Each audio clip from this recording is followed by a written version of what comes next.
All right, so I just finished reading the autobiography of Andre Agassi. I did another episode on him pretty recently because I thought this book was so amazing. It was incredibly well written. There was just really great insights in there. But there's one line I wanted to share with you today, a line that helped me tremendously last week find that extra gear to shift into overdrive and do the work that I knew I needed to do that I've been putting off, but sometimes it can be very hard. That internal biological you is so resistant to doing the things that would often move us towards our greatness. This quote helped me beat the biological me last week, and I hope it can do the same for you. So here it is. He says, "I've been cheered by thousands, booed by thousands, but nothing feels as bad as the booing inside your own head during those 10 minutes before you fall asleep." He talks about how he had become later in his life very obsessed with those 10 minutes, obsessed with that 10-minute period where you're laying in bed staring at the ceiling and all the thoughts of the day are running through, you're reflecting and you're seeing it all in your mind's eye. In those 10 minutes, you're either booing yourself or cheering yourself, depending on the actions that you took in the day. And the hardest boos to hear are the ones that come from inside your own head as you lay there in the darkness before sleep takes you and you realize you left something on the field. You didn't go all out. There was something more that you could have done. And for me, I feel this way. So when I feel this way, it's one of the worst feelings I have.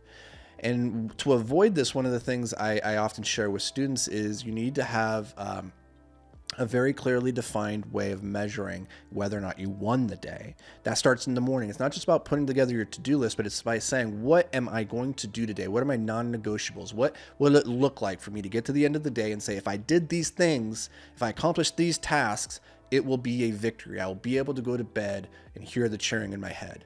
And I am a big fan of setting that bar low for yourself in the beginning so that you can build the momentum, you can build the habit of excellence, of showing up and doing, the things that you tell yourself that you're going to do. That's a very hard thing in and of itself. And so I recommend starting slow. But if you don't have that definition of what it means to win the day, then you get to the end of the day, regardless of what maybe you accomplished, it can be very easy to lay in bed in those 10 minutes before sleep takes you and think, I could have done more. I could have done more. Because we're always moving the goalposts on ourselves. We're always doing this. Humans are terrible at taking a moment, stopping, and reflecting on the gap between where they are and where they started, and recognizing that that is a very large gap and it's only ever getting bigger. Instead, we're constantly looking forward at where we're trying to get. And the thing is, we never get there because as soon as you arrive at the place that you told yourself that you wanted to get, you take the goalpost, you move it a little bit further back. You have already achieved goals in your life that you told yourself you would be happy once you achieve them. And yet, if you're not happy, if you're not where you want to be,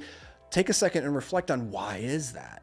You have done things already. You are at a place in your life that younger you would probably be thrilled to hear. They would be ecstatic. So why is it that you aren't happy?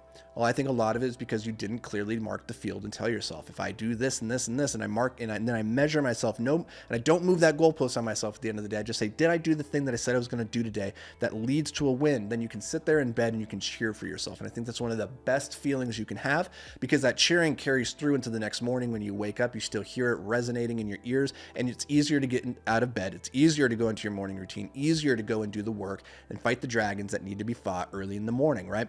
So this quote from Andre is just so powerful because it's a moment to reflect at any given moment, at any given point in your day, and ask yourself, what are my 10 minutes going to look like tonight?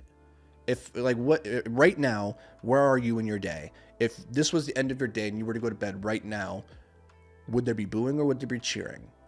And I'm not saying whether that's right or wrong, good or bad. I'm not saying anything like that. You know yourself and what your internal state is going to be like. So ask yourself, is there going to be booing or is there going to be cheering? And if it's booing, recognize that you still have time right now before you go to bed. The time when it's too late to stop the booing is when you're in the bed. Right up into that moment, you have time to turn the tides. And it doesn't always have to be a massive heroic action. Sometimes it's just simply saying, you know what, I didn't do everything I could today, but in the next 5 minutes, here's what I'm going to do to right the tables. And winning that 5-minute battle can often be enough to silence the critics in your mind. And I share this with you because we all have this struggle. We are all our worst critics, our worst enemies, that voice inside of our head. Nobody is harsher to us than ourselves. And so anything that we can do to win that battle against that ego, against that version of ourselves that wants to tear us down, anything that we can do to stack evidence that we are who we say we are, that we can be our greatest versions of ourselves, I think is an activity worth in pursuing. So hopefully this helps you on your journey of pursuing and achieving your greatness. I truly hope it does. And I appreciate you guys being here. I'll catch you in the next episode. But until then, stay hyper focused, my friends.